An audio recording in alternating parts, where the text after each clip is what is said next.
नमस्कार, आपले सर्वांचे कोल्हापुरी तडकामध्ये स्वागत आहे। उपवासाची पुरी कशी करायची हे बघणार आहोत। पुरी करण्यासाठी बटाटे घेतलेत। हे वरीचं तांदूळ बारीक मिक्सरला फिरवून घेतलेलं आहे। पीठ करायचं आणि हे चाळून घ्यायचं। 1 वाटी घेतलेलं आहे, हे थोडं कमी आहे 1 वाटीला। आता हे बटाटे किसून घेऊया। हे किसणीने असं किसायचं।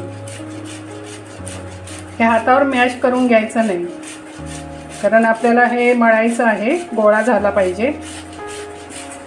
हे बघू शकता, असं हे किसून घ्यायचं।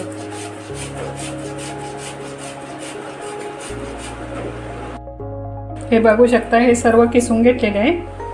ह्याच्यामध्ये आता हे वरीचं पीठ टाकूया।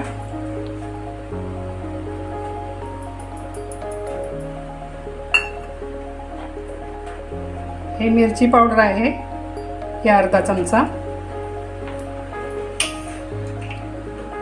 हिरवी मिरची ही बारीक करून मिक्सरला घेते, ही थोडी टाकायची।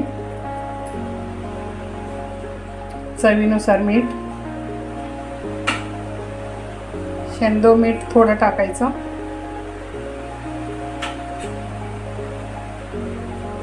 आता हे मिक्स करून घ्यायचं। आता हे मळून घ्यायचं। मिक्स करून झालेलं आहे आणि ह्याच्यामध्ये पाणी लागलं तर गरम पाणी तरी लागणार थोडं, पण गरम पाणी घालायचं, थंड घालायचं नाही।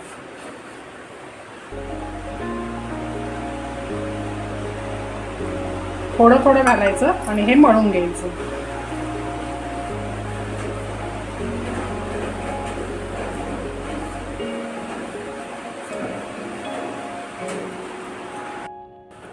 हे बघू शकता, हे मळून झालेलं आहे।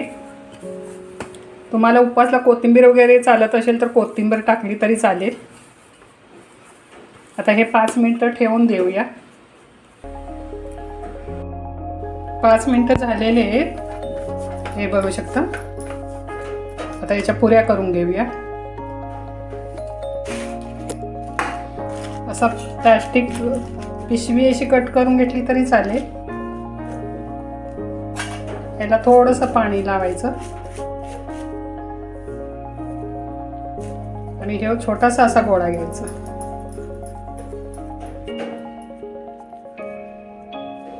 हे बघा, आणि ह्याच्यावरती अशी पिशवी ठेवायची, प्लॅस्टिकचा पेपर, आणि हे वरून असं थापून घ्यायचं।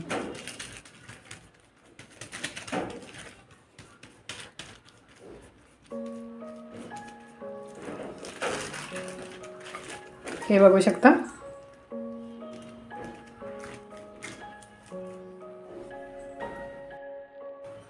तेल गरम करत ठेवलं होतं, तेल गरम झालेलं आहे।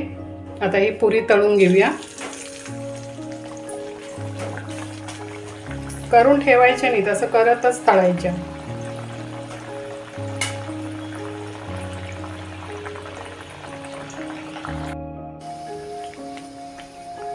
याच्यावरती असं तेल टाकायचं, पुरी चांगली टम्म फुगते। हे बघू शकता, किती छान फुगते।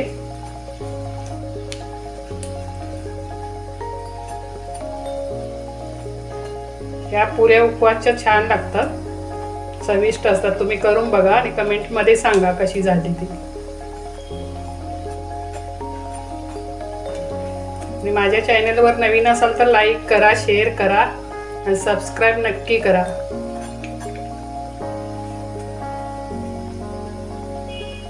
मस्त असे खुसखुशीत होतात पुऱ्या। या ही तळलेली आहे, तर काढून घेऊया। हे बघा,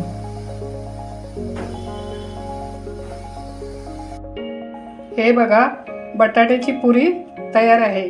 तुम्हाला एक तोडून दाखवते, खुसखुशीत छान होतात। हे बघा,